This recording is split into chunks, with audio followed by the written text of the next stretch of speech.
Sophie Durocher. Un savoureux mélange artistique de culture et d'information. Cybèle Olivier est journaliste à la recherche ici à Cube et elle nous fait peur aujourd'hui. En tout cas, moi, tu me fais peur. Ah bon? Tu me fais peur en me parlant de cette nouvelle technologie de Elon Musk parce que ça me fait peur. Alors, je te laisse présenter ton sujet, mais sache que tu as devant toi une animatrice effrayée. Ah bon? Ben, Oui. j'espère curieuse aussi. Oui, mais oui, ben, toujours. On te connaît. Ben mais oui. surtout, avec une question, je pense, qui se met en lien avec notre sujet. Est-ce qu'on va pouvoir un jour Est-ce qu'on va pouvoir encore continuer de se surprendre de ce que l'homme est capable de faire? Parce qu'il y a tellement de technologies qui arrivent, tellement de nouveautés qu'on se dit, bon, ben, on aura tout vu, ou du moins, la science-fiction, en fait, devient réellement réalité. Et là, je te parle d'un tweet qui fait l'histoire, ou du moins, on va en réentendre parler. 29 janvier, 17h37, Elon Musk nous annonce que le tout premier humain a reçu l'implant de sa compagnie Neuralink et que le rétablissement du patient se passe bien. Ça marque l'histoire parce que on entre dans une nouvelle catégorie d'implants qu'on met sur le cerveau qui va nous permettre à terme peut-être de retrouver la fonction de certains de nos membres. Alors, c'est gros, Sophie, et c'est de ça que je te parle aujourd'hui. Ce qu'on sait du patient, ben, c'est il est probablement tétraplégique, soit dû à la sclérose latérale amyotrophique, on connaît ça sous le nom de la SLA, voilà, ou ben, c'est quelqu'un qui a eu une lésion de la moelle épinière et il a plus de 22 ans. C'est tout ce qu'on sait, on n'a encore aucune information, mais la chirurgie qui dure seulement quelques heures, c'est très bien passé. Alors, comme je te le disais, à terme, ce qu'on veut réussir à faire, c'est peut-être permettre à quelqu'un qui a perdu l'usage d'un membre, qui a même peut-être perdu la vue, à réussir à retrouver certaines de ses fonctions. Je te parle de la technologie parce que là, je vois bien des points d'interrogation dans tes yeux. Que ça. Et j'en avais plein quand j'ai vu ce post-là sur Twitter. Donc, je me suis dit, ben, on va aller voir ce que c'est ensemble. Alors, retenez ce terme parce que, tu sais, dans l'univers techno, on apprend plein d'autres termes qui arrivent dans notre vocabulaire. Alors, en voici un, l'interface neuronale directe. Ça se peut que vous en ayez entendu parler avant parce que c'est une technologie qui date des années 70, mais là, maintenant, D'accord. elle est évidemment énormément évoluée. Alors, C'est un peu comme l'homme bionique. L'homme bionique, Ben, l'homme de y 6 arrive. millions de dollars. On OK. y arrive parce que vraiment la science-fiction devient réalité. Hein? On projette des idées qu'on voudrait voir se réaliser et finalement l'homme y arrive. Alors c'est très, très prédicteur de ce qui s'en vient. Alors c'est un tout petit implant invisible qu'on met directement sur le cerveau qu'on va connecter à certains groupes de neurones. Donc en gros, quand on a un membre qui fonctionne plus, c'est que notre signal ne se rend plus à nos neurones, d'une neurone à notre membre. Par contre, le signal dans le cerveau fonctionne encore. Donc, eux, ce qu'ils font, c'est qu'ils vont récupérer ce signal-là toujours actif et ils le transmettent, comme par Bluetooth, aux membres et à ce qu'on veut faire. Donc, par seulement la capacité de penser et d'avoir une intention de faire un mouvement, on est capable de faire le mouvement. C'est à ça que ça sert, cette technologie-là. Et lui, Elon Musk particulièrement, a appelé ce petit implant télépathie, parce que c'est ce que ça fait. Ben oui. Ça vraiment permet à l'homme de se dire « je veux faire ça », et bien j'y arrive en le pensant.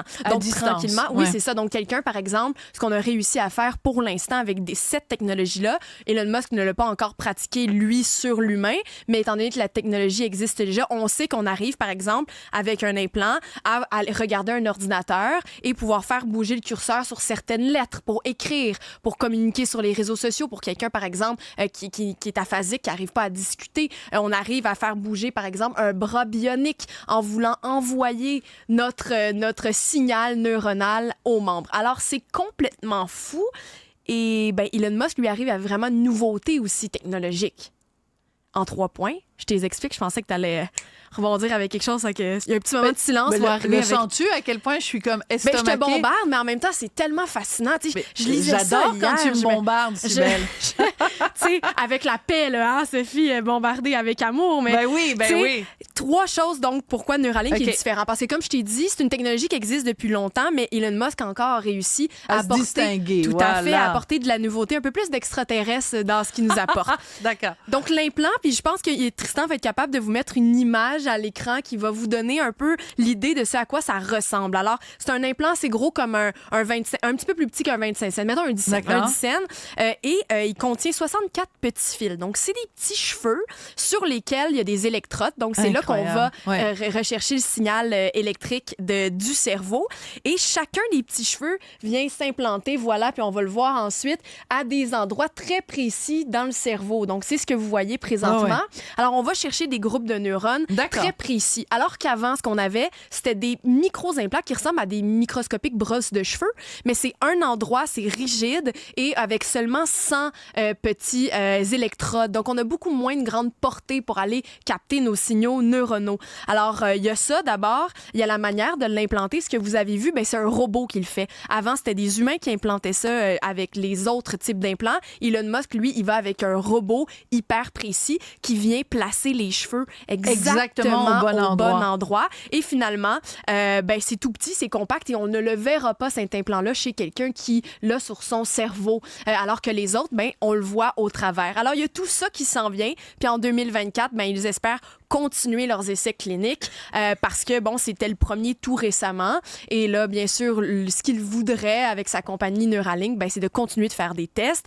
Il y a eu des petits déboires, il y a eu des problèmes avec des tests qu'ils ont fait avec des animaux. Ils ont eu des enquêtes qui ont été ouvertes parce que des singes sont morts suite à l'essai clinique de ces petits implants-là. Alors, il n'y a rien qui s'est passé en lien avec ça parce qu'ils ont réussi à avoir l'approbation de la FDA pour aller de l'avant. Mais Food and Drug Administration. Il y a des gens qui disent attention, ça va vite du côté de Neuralink, alors c'est à surveiller. Mais bref, il y a quand même quelqu'un qui peut-être pourra retrouver un simili-usage de ses membres. Alors, à suivre, Sophie, parce que c'est fascinant ce qui se passe. Absolument fascinant. Et je dois le dire, extrêmement bien raconté de ta part, Cybèle. Donc, c'est sûr que tout ce que tu nous dis, c'est de l'aspect positif, c'est-à-dire quelqu'un qui a perdu l'usage d'un de ses membres et qui le retrouve théoriquement ou qui a perdu la vue, etc. Ou même quelqu'un qui est aphasique, comme tu dis, et qui peut communiquer avec son ordinateur.